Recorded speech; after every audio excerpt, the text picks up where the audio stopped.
नमस्कार, आप देख रहे हैं ब्रेकिंग बिहार। अभी हम हैं राष्ट्रीय लोक जनशक्ति पार्टी कार्यालय में और यहाँ पर सभी प्रकोष्ठों के मीटिंग चल रही है। हमारे साथ अभी राष्ट्रीय लोक जनशक्ति पार्टी के बिहार के प्रदेश प्रवक्ता चंदन सिंह।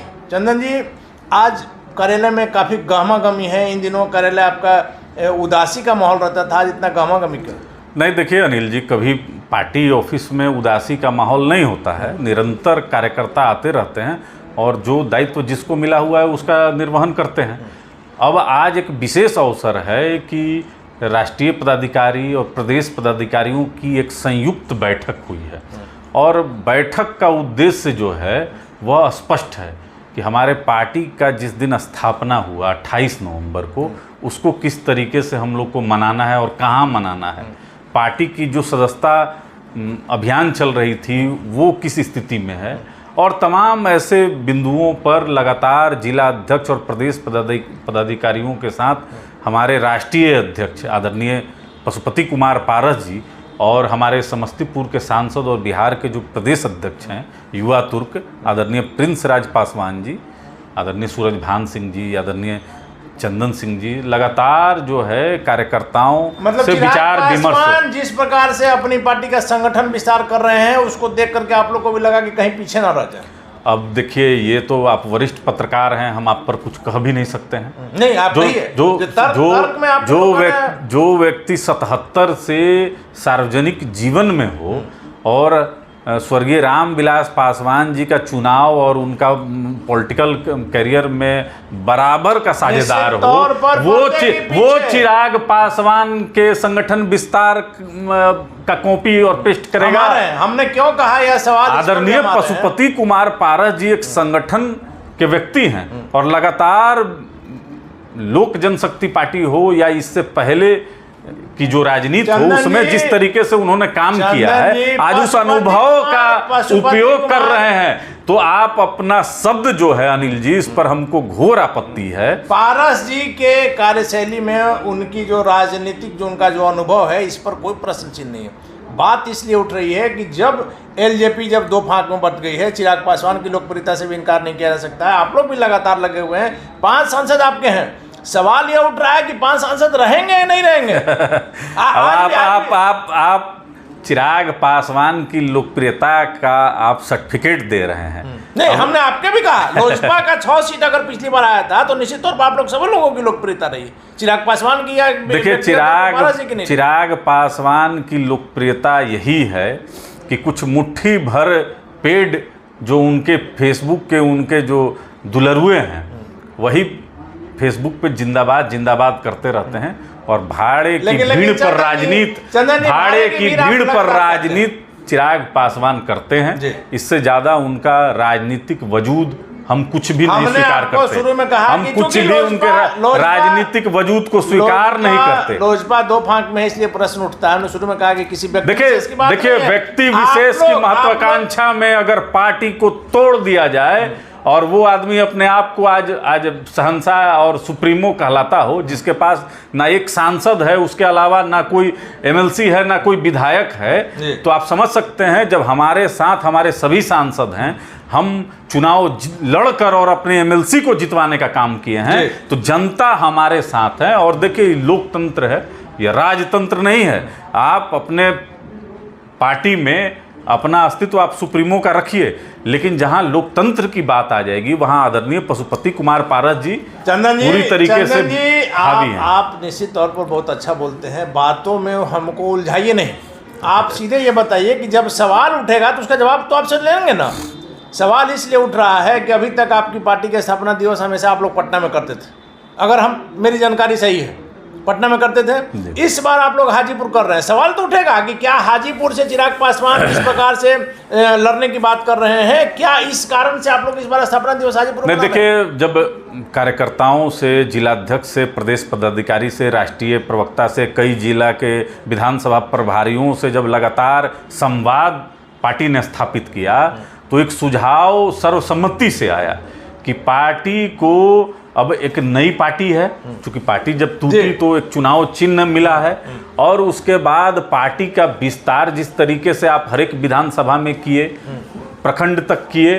तो अब इस पार्टी का जो स्थापना का एक जो धूमधाम से दिवस हम लोग मनाते हैं 28 नवंबर को, इसको अब राजधानी से निकालकर अब हर एक लोकसभा में लेकर चला जाए। मंत्री जी ने कहा कि थोड़ा चेंजिंग होना चाहिए। हाँ, नहीं तो हम लोग इसको अब हाजीपुर का एक विशेष इस पर एक साइन होता है कि हाजीपुर इसलिए कर्मभूमि रही है पासवान जी, स्वर्गीय रामविलास पासवान जी की कर्मभूमि तो है ही, और वहाँ से लोक जनशक्ति पार्टी का कहीं ना कहीं जड़ जुड़ा हुआ है। हमारा मूल उद्देश्य जो है वह 2024 है, और हम भारतीय जनता पार्टी के बहुत ईमानदार और विश्वस्त, हम इकलौते ऐसे पार्टनर हैं जो हम शुरू से हैं। तो हम अपनी जड़ को मजबूत करने के लिए, चूंकि 28 नवंबर हमारा स्थापना दिवस है और राजनीति में कहीं ना कहीं जन्म जो है इसी दिन को लोक जनशक्ति पार्टी का हुआ था, तो हाजीपुर में वहाँ पर हम अपना स्थापना दिवस 28 नवंबर को मनाएंगे,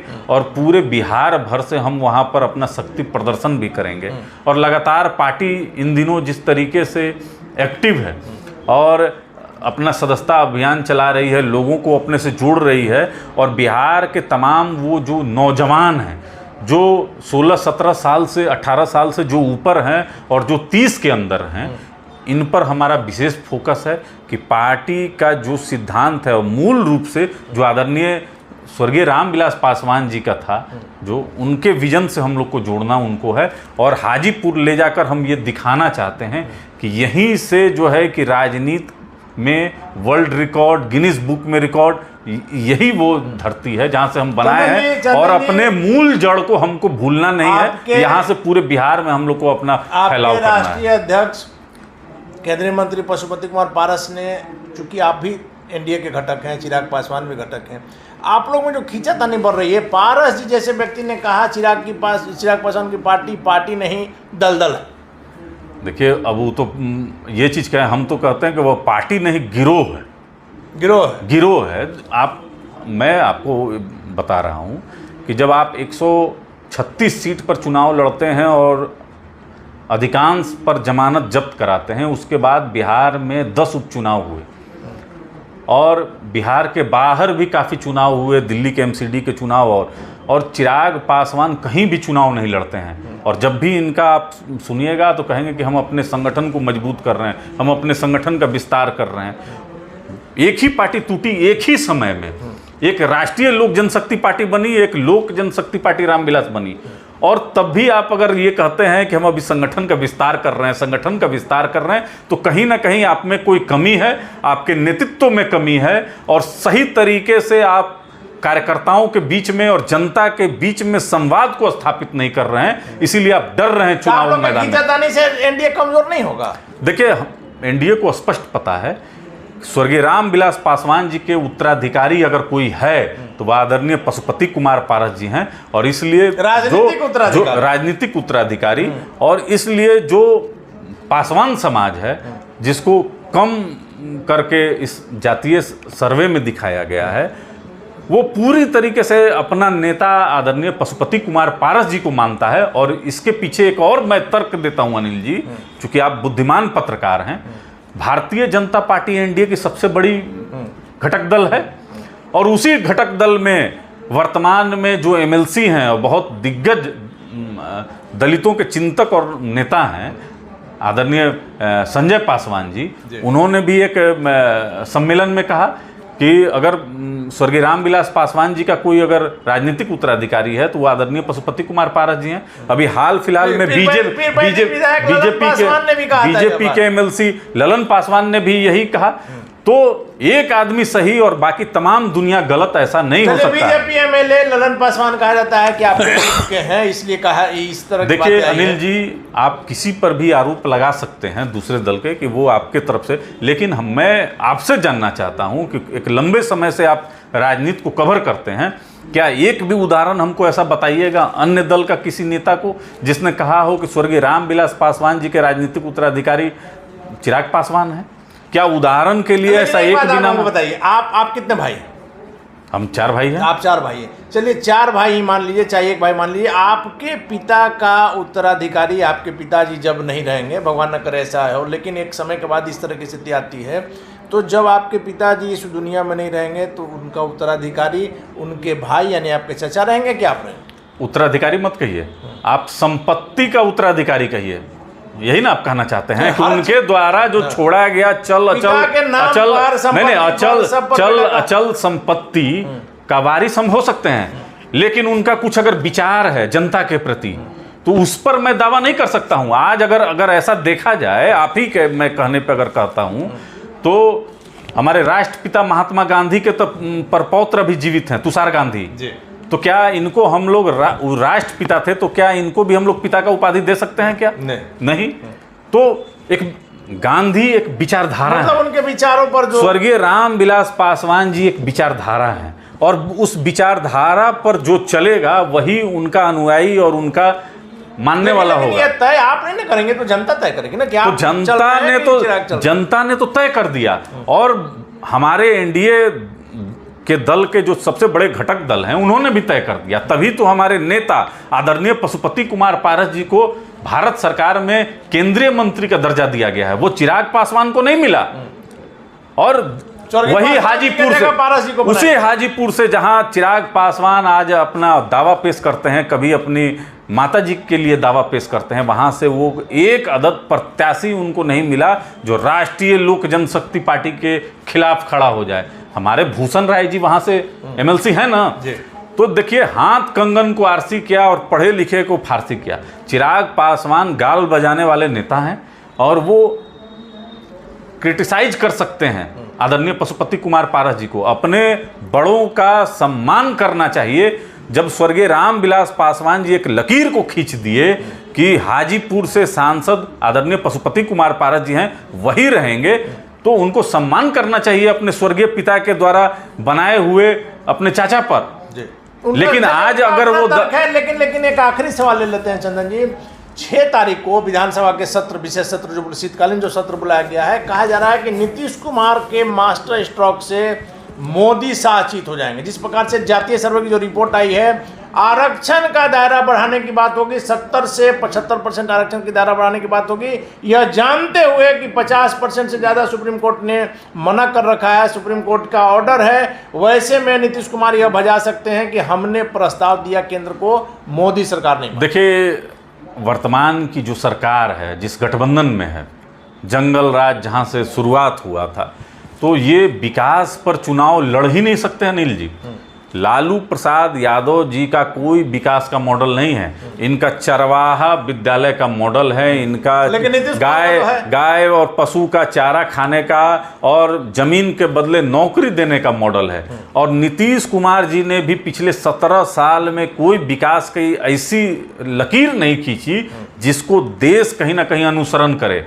तो अब जात पात पर और ये आरक्षण और वो आरक्षण, उस जात को जोड़ो, इसको घटाओ, उसको जोड़ो, इसको बढ़ाओ, हर कोई जानता है बिहार में कि यह जातीय सर्वे किस तरीके से हुआ है। एक कमरे में बैठकर और इस सर्वे को किया गया है, किस तरीके से सरकारी जातियों के आंकड़े को बढ़ाया गया है, हम इसको कतई स्वीकार नहीं करते हैं। और आपको ये भी मैं बता दूं कि आदरणीय नीतीश कुमार जी कोई भी हथकंडा अपना लें, वह जीरो पे आउट होंगे, वह अब एसेट नहीं रह गए हैं, लाइबिलिटी हो गए हैं। और कहीं ना कहीं तेजस्वी प्रसाद यादव जो स्वर्ण समाज को गाली देने का काम करते हैं, अभी उनके एक नेता ने माँ दुर्गा पर अभद्र टिप्पणी की, इससे पहले उनके शिक्षा मंत्री चंद्रशेखर ने रामायण पर विवादित बयान दिया।